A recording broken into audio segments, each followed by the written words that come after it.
बिस्मिल्लाहिर्रहमानिर्रहीम। सूरह बकरा आयत नंबर 131 से 135 तक। तो आज हम पढ़ेंगे आयत नंबर 131 की ट्रांसलेशन और उसकी शॉर्ट सी तफसीर।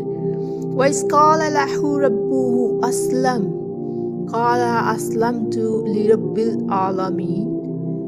उर्दू तर्जमा।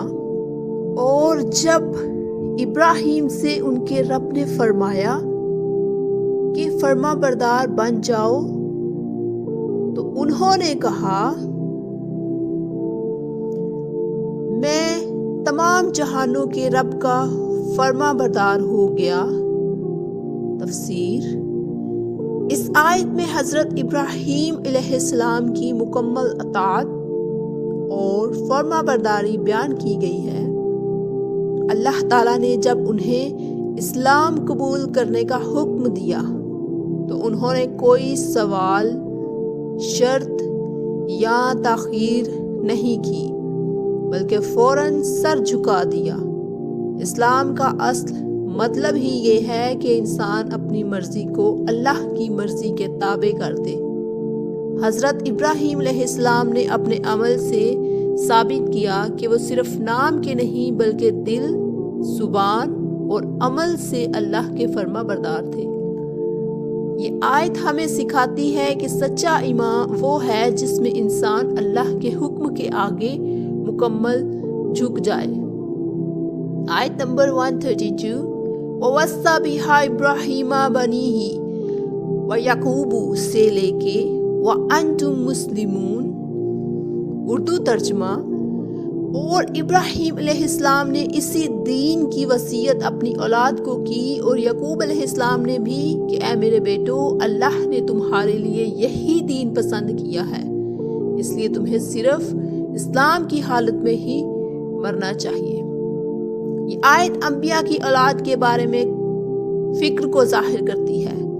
हजरत इब्राहीम और याकूब ने अपनी औलाद को माल, जायदाद या दुनियावी चीज़ों की नहीं बल्कि ईमान की वसीयत की थी। इससे मालूम होता है कि वालिदैन को सबसे बड़ी जिम्मेदारी अपनी औलाद को सही अकीदा और दीन सिखाना है। इस्लाम पर मरना का मतलब ये है कि इंसान पूरी ज़िंदगी अल्लाह का फर्माबरदार रहे।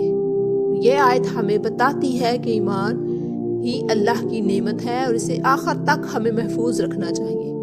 आयत 133 अम कुंतुम से लेके नहनु लहु मुस्लिमून तक। उर्दू तर्जमा। क्या तुम उस वक्त मौजूद थे जब याकूब को मौत आई, जब उन्होंने अपने बेटों से पूछा कि मेरे बाद तुम किसकी इबादत करोगे? उन्होंने कहा हम आपके माबूद और आपके बाप दादा इब्राहीम, इस्माइल और इसहाक के माबूद एक अल्लाह की इबादत करेंगे और हम इसी के फर्माबरदार रहेंगे। तफसीर। इस आयत में हजरत याकूब का आखिरी वक्त बयां किया गया है। मौत के करीब होने के बावजूद उनकी सबसे बड़ी फिक्र ये थी कि उनके बाद उनकी औलाद किस रास्ते पर चलेगी। उन्होंने ये नहीं पूछा कि माल का क्या होगा, बल्कि ये पूछा कि तुम किसकी इबादत करोगे। उनके बेटों का जवाब जाहिर करता है कि उन्होंने सही अकीदा सीख लिया था। और ये आयत वाज़े करती है कि तमाम अंबिया अलैहिस्सलाम का दीन एक ही था, एक अल्लाह की इबादत। ये भी सबक मिलता है कि अच्छा अंजाम अच्छी तरबियत का नतीजा होता है। आयत 134।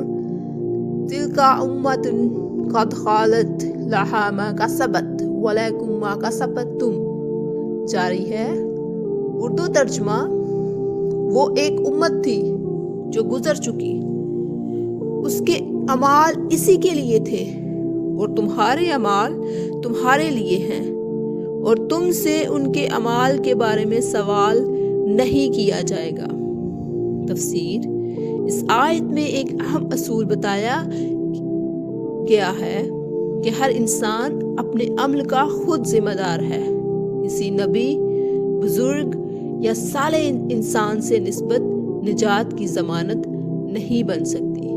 यहूदी अपने आप को इब्राहीम की औलाद कहकर फख्र करते थे, लेकिन अल्लाह ताला ने वाज़े कर दिया कि असल चीज़ अमल है, नस्ब नहीं।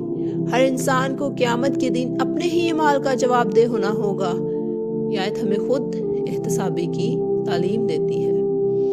آیت 135 وقالوا کونوا سے لے کے جاری ہے، اردو ترجمہ، اور وہ کہتے ہیں کہ یہودی یا عیسائی بن جاؤ تو ہدایت پا جاؤ گے۔